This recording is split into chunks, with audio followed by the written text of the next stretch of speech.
Assalamualaikum warahmatullahi wabarakatuh.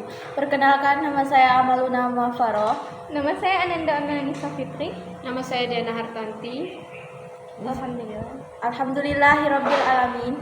Segala puji bagi Allah kita panjatkan kepadanya, karena atas nikmat dan rahmatnya kita dapat berkumpul di sini dalam keadaan sehat walafiat. Salawat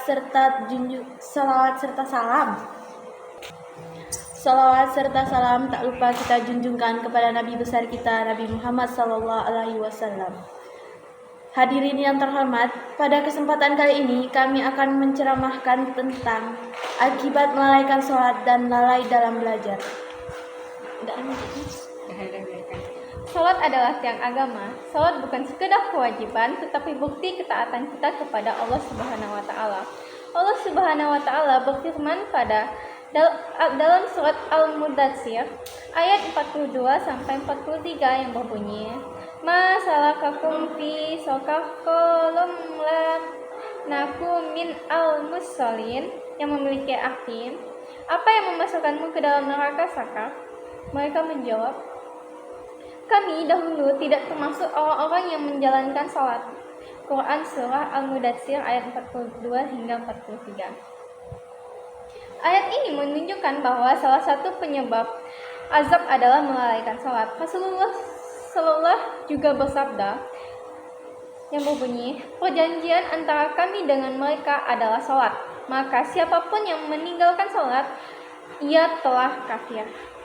Haji Hurairah Tirmizi.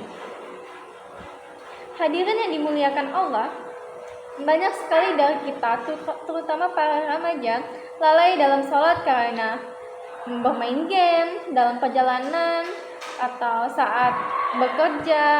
Dalam kesibukan itu tidak akan menolong kita saat berhadapan dengan Allah Ta'ala.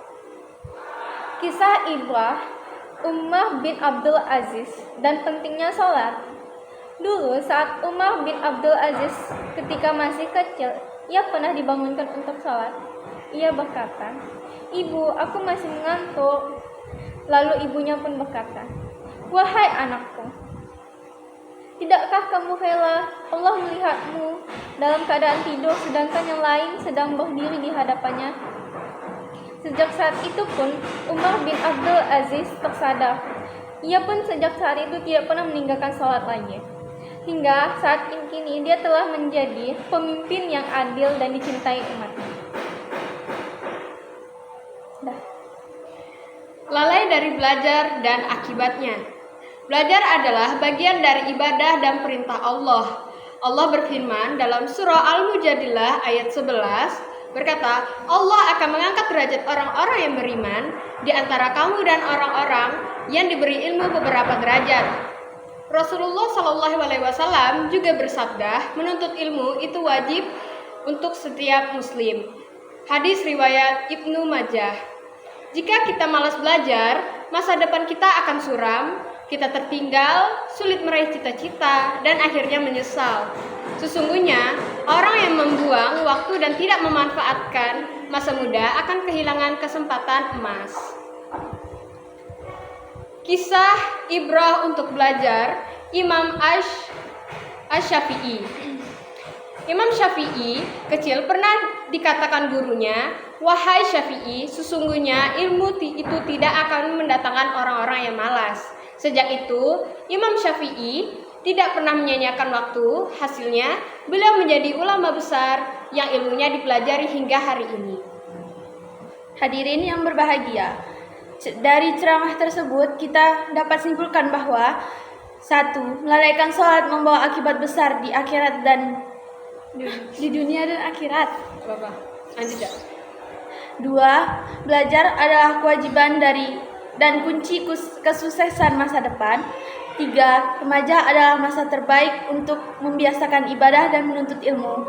Dan 4. Barang siapa menjaga sholat dan sungguh-sungguh dalam belajar, Allah akan memuliakannya.